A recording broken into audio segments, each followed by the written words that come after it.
শুভেচ্ছা,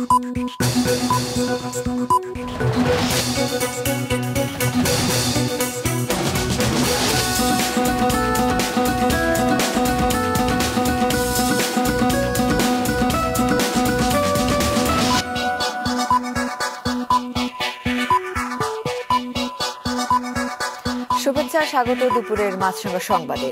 আপনাদের সঙ্গে আছি নাবিলা ফেরদৌস। শুরুতেই গার্ডিয়ান লাইফ ইন্স্যুরেন্স সংবাদ শিরোনাম।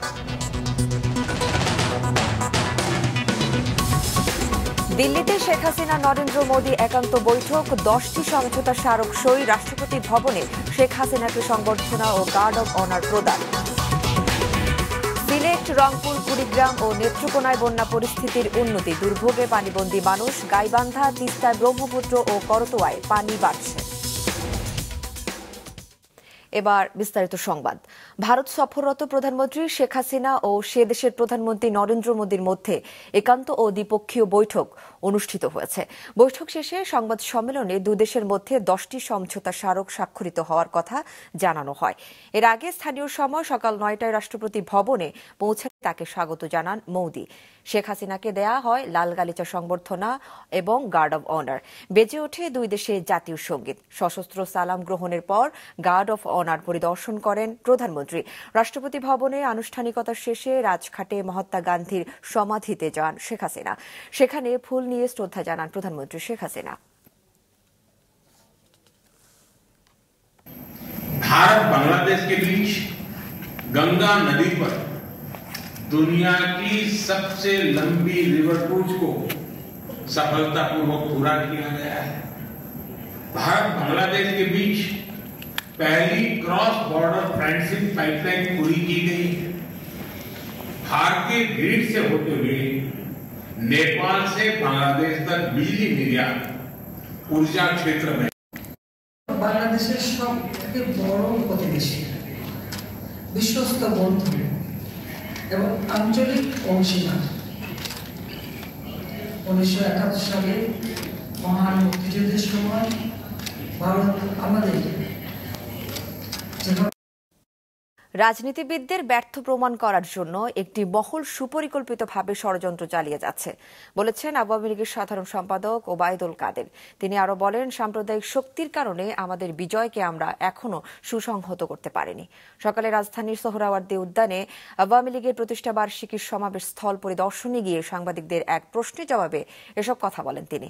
ওবায়দুল কাদের বলেন, বঙ্গবন্ধুর নেতৃত্বে স্বাধীন বাংলাদেশ আর পরবর্তীতে তার কন্যা প্রধানমন্ত্রী শেখ হাসিনার হাত ধরে বাংলাদেশ অভূতপূর্ব উন্নয়ন, এই দুটি আমাদের শ্রেষ্ঠ অর্জন। এখন নির্বাচনী ইশতেহার অনুযায়ী জনগণের জন্য কাজ করে যাওয়া আওয়ামী লীগের প্রধান লক্ষ্য বলেও জানান তিনি। এদেশের উন্নয়ন করছে পলিটিশিয়ানরা, সেই পলিটিশিয়ানদেরকে করাপ্ট বানাবার এবং এই পলিটিশিয়ানরা ব্যর্থ এটা প্রমাণ করার জন্য এক শ্রেণীর লোক আজকে বাংলাদেশে তৎপরতা চালাচ্ছে। আমরা সেটা বুঝি, তার বিরুদ্ধে আমরাও প্রস্তুত। সিলেট, রংপুর, কুড়িগ্রাম ও নেত্রকোনায় নদীর পানি কিছুটা কমায় সার্বিক বন্যা পরিস্থিতির উন্নতি হয়েছে। সিলেটে মানুষ আশ্রয় কেন্দ্র ছেড়ে বসত ভিটায় ফিরছে, তবে দুর্ভোগে রয়েছেন পানিবন্দী মানুষ। অন্যদিকে গাইবান্ধা, তিস্তা, ব্রহ্মপুত্র ও করতোয়ায় নদীর পানি আশঙ্কাজনকভাবে বাড়ছে। ডেস্ক রিপোর্টে বিস্তারিত। এ চিত্র সিলেট নগরীর বিভিন্ন সড়কের। অনেক স্থানে জমে আছে পানি। সিলেট ও সুনামগঞ্জে গত 2 দিন বৃষ্টি না হওয়ায় পানি অনেকটা কমেছে। পানি উন্নয়ন বোর্ড জানিয়েছে, সুরমা নদীর পানি সিলেট পয়েন্টে বিপদসীমার 6 সেন্টিমিটার নিচ দিয়ে প্রবাহিত হচ্ছে। তবে সুরমা ও কুশিয়ারার পানি বাকি 4 পয়েন্টে বিপদসীমার উপর দিয়ে বইছে।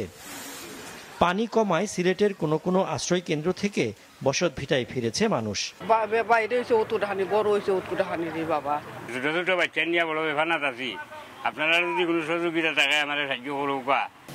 সুনামগঞ্জে গত 16 জুন থেকে বন্যা দেখা দিয়েছে। বহু ঘরবাড়ি, সরকারি বেসরকারি প্রতিষ্ঠান, শিক্ষা প্রতিষ্ঠান ও রাস্তাঘাট প্লাবিত হয়েছে। ভেসে গেছে পুকুর ও খামারের মাছ। গত 6 দিন ধরে মানুষ দুর্ভোগে রয়েছেন।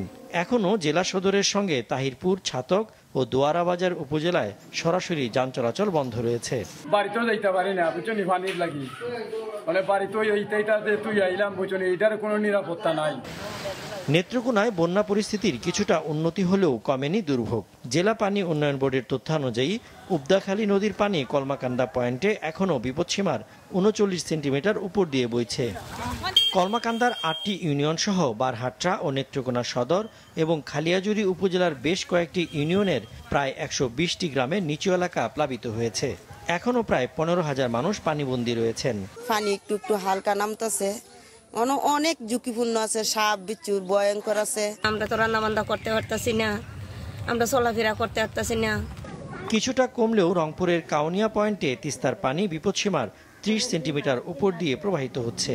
পানি নামতে থাকায় রংপুরের ৩ উপজেলায় বন্যা পরিস্থিতির উন্নতি হয়েছে।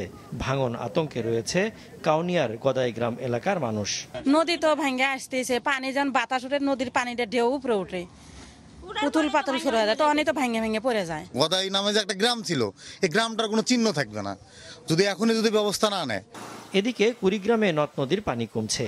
জেলার নিচু এলাকার প্রায় ১০,০০০ মানুষ পানিবন্দী রয়েছে। অন্যদিকে গাইবান্ধায় তিস্তা নদীর পানি ৩৭ সেন্টিমিটার বৃদ্ধি পেয়ে বিপদসীমার ১৫ সেন্টিমিটার উপর দিয়ে প্রবাহিত হচ্ছে। ব্রহ্মপুত্র, যমুনা ও করতোয়া নদীর পানি আশঙ্কাজনকভাবে বৃদ্ধি পেয়েছে। নতুন করে ভাঙন শুরু হয়েছে ডাকাতের চর, রাজার চর ও চর গুপ্তমণিতে। Sajib Sadik, Maasranga news desk. BNP chairperson Khaleda জিয়াকে আবারও হাসপাতালে ভর্তি করা হয়েছে। গতরাত ৩:৩০টার দিকে তাকে রাজধানীর এভারকেয়ার হাসপাতালে ভর্তি করা হয়। তাকে ওই হাসপাতালের করোনারি কেয়ার ইউনিটে রাখা হয়েছে। এর আগে গত ২রা মে খালেদা জিয়াকে রাজধানীর এভারকেয়ার হাসপাতালে ভর্তি করা হয়। ওই সময় চিকিৎসকরা তাকে সিসিইউতে রেখে ২ দিন চিকিৎসা দিয়েছিলেন। ৭৯ বছর বয়সী খালেদা জিয়া আর্থ্রাইটিস, হৃদরোগ, ফুসফুস, লিভার, কিডনি সংক্রান্ত রোগ, ডায়াবেটিস সহ বিভিন্ন জটিলতায় ভুগছেন। দুপুরের সংবাদ শেষ করছি, যাবার আগে গার্ডিয়ান লাইফ ইন্স্যুরেন্স সংবাদ শিরোনামগুলো আরও একবার।